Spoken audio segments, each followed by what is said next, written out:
Here's a chart. There we go. Just show everybody real quick. Historical mortgage rates. This is by money.usnews.com by decade. And look, we're seeing. I mean, you're seeing it being crazy low. But again, when we're coming out the 2000 bubble here, all my emails just popping up. I guess sensational. Right. So I mean, it's nothing crazy. We had that peak here in the what was it, late 70s, early 80s. Right. It's the 80s stagflation. Shout out to President Carter. I believe that's when he was president. Right. But we see it going down essentially steadily since then. Right. But being in that, but you have to think the mortgage that your parents got, right, in the depending on how old you are, but in the 90s, 2000s range, right, it's going to be in that 5 to 7% range, 8% range. I mean, look at the interest rates in the 90s. The minimum rate was in the 90s, it was 6.4, right? 2000 was 4.7.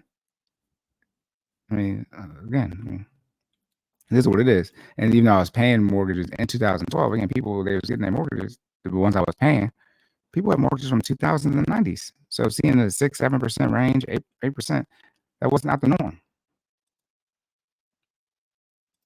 So I'm telling y'all to accept that mortgage rates are higher. You're having FOMO because of the panorama, but mortgage rates aren't quote unquote high. Now, when we start getting closer to double digits, we start getting that 9, getting well above 8, into that 9, and we start seeing, high 9s and 10% plus. Yeah, that's gonna be crazy. Being in that 5 to 7% range right now, we're hanging in that upper 6, low 7% range, depending on what day it is, what you're seeing, or what the banks are giving out there. That's not out of the norm.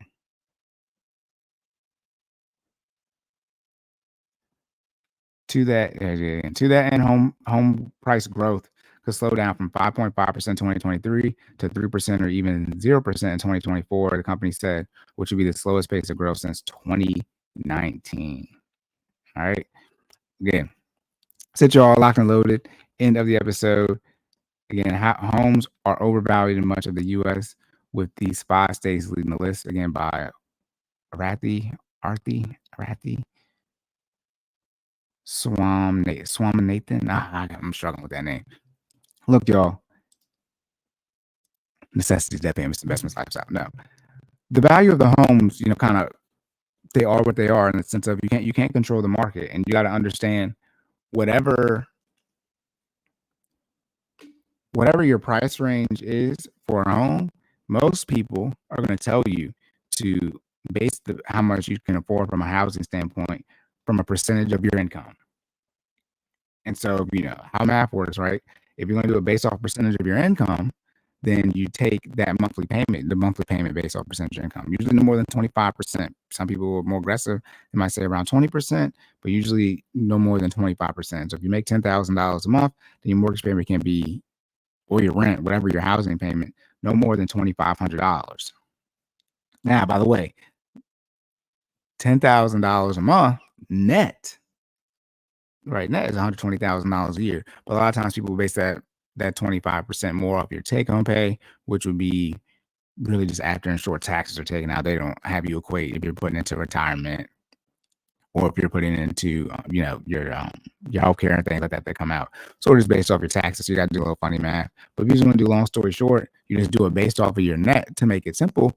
I mean, $10,000 a month net is a lot of money. Most people aren't making $10,000 a month net for the household income. That's $120,000 a year. Okay, the median nor average income for America is $120,000. Nor is it for that for any state. But a lot of people in these metropolitan areas, they're paying well over $2,500 a month in rent or in their mortgage. And so in that case, what you need to do is just accept what $2,500 can get you in whatever environment you're in, and you take that math based off what you can put down and based off what interest rates are. You're gonna get a 15-year or 30-year. Recommend you get a 15, but depending on if you're gonna get a 15 or 30-year for your term length, and then see what that turns you out with current interest rates for a mortgage, and that's your price. Don't pay more as far as not overvalue, but pay more when it comes to how much a percentage is your mortgage is in your budget, because the value, the area you want to live at, you could afford during the pandemic when it was 3%, but you didn't have the money saved up then from a down payment perspective, or you just weren't in the financial situation. And so now when you make enough money, if you made that amount of money in the past, but now in the present, the interest rates have gone up, technically in the future, depending on how you want to look at it. Interest rates have gone up. Now you're all upset. And it's like, that's just how things work. All right. So you're better off, instead of trying to time the market, getting in what you can afford. Now, don't buy a house you quote unquote don't want, right? Don't just buy a house to buy a house. I'm not saying just to buy a house to buy a house, but do your research, your proper due diligence on the houses that are in your price range. And that is what it is. Because when you factor in the maintenance, factor in property tax, a lot of people, your mortgage, is PITI, so principal, interest, tax, and insurance. The principal and interest don't change, or your amortization schedule, but those taxes and insurance will change, and so your mortgage rate might end up going up year over year, just because the taxes go up and your insurance might go up. And we talk about these homes being overvalued, regardless if they're overvalued or not. The insurance companies are likely going to raise the insurance premiums because the value of the homes are increasing. It happened with the pandemic. Interest rates for some people, myself though, in this situation, the monthly premium is starting to go down. And my assumption is because, used car value prices are starting to go back to what they should be. But, when we in that situation where used cars had their value increasing, what can insurance companies do but increase your insurance rate, your monthly premium, because they got to cover your car. I mean, your car is worth more. So why would you not have to pay more in insurance to cover it? Right now, you might be mad that you got to pay more insurance than you did when you got your car new, and your car is worth less than what it was the day you bought it, but you're paying more in insurance. I understand that, being upset there, but that's just the case. When we see these homes being overvalued in this Fitch ratings report, you got to factor in the fact that by the way, your taxes go up too, because taxes are based on property value. I'm sitting here talking about tax and insurance going up. I completely missed the fact that taxes will go up as well. With these homes being overvalued, they're going to, whatever they value that is what they're paying. And that's one thing too. If everyone's overpaying, think about this. If everyone decides to overpay for the home, what do you want the banks, or the county, the state, wherever you live at, what do you want them to do when it comes to the value of your home and assessing the banks, the insurance companies, and the government when it comes to assessing the value of your home? It's like, I mean, all y'all decided to pay $500,000 on the block for these houses, so we gotta, charge you interest. I mean, not interest, charge you insurance and taxes based off the value of these homes. I believe the value of your homes from a tax standpoint is based off of the homes that were sold in the last 3 most recent home sales. So obviously, when you buy your house is going to take into account, I believe. But I think it's the last 3 homes that were sold, something like that. But you can do homestead things, at least in Maryland. I believe it's the Homestead Act.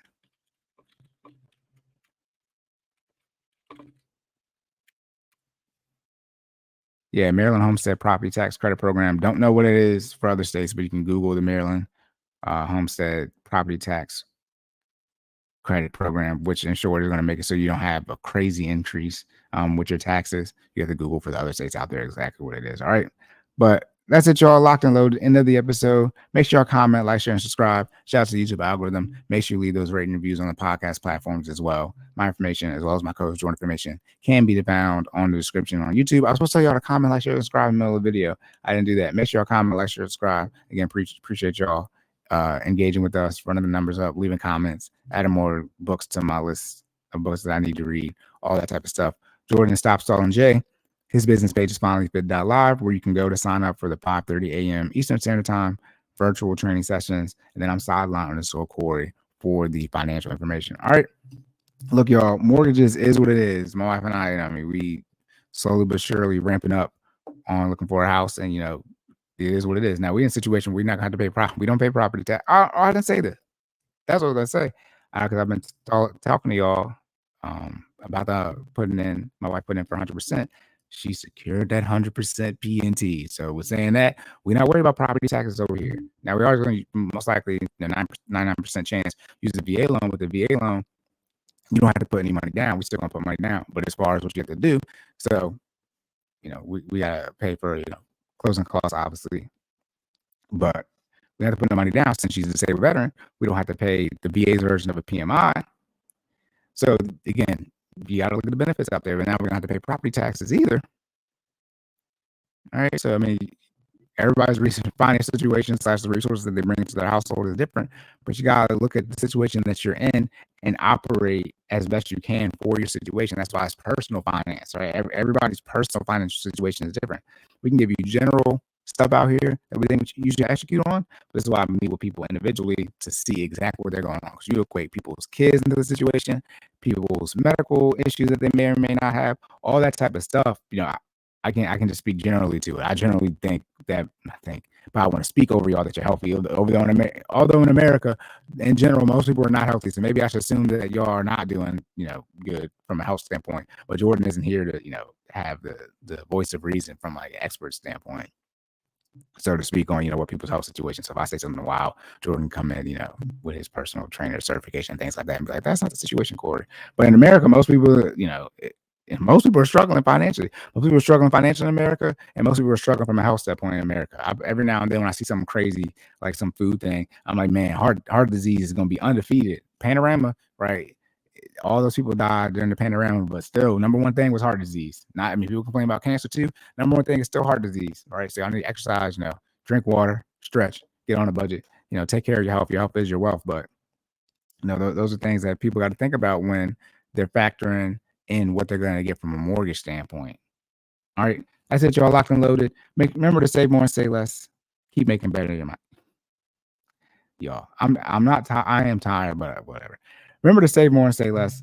Keep making better your best. And I'll catch y'all in the next one.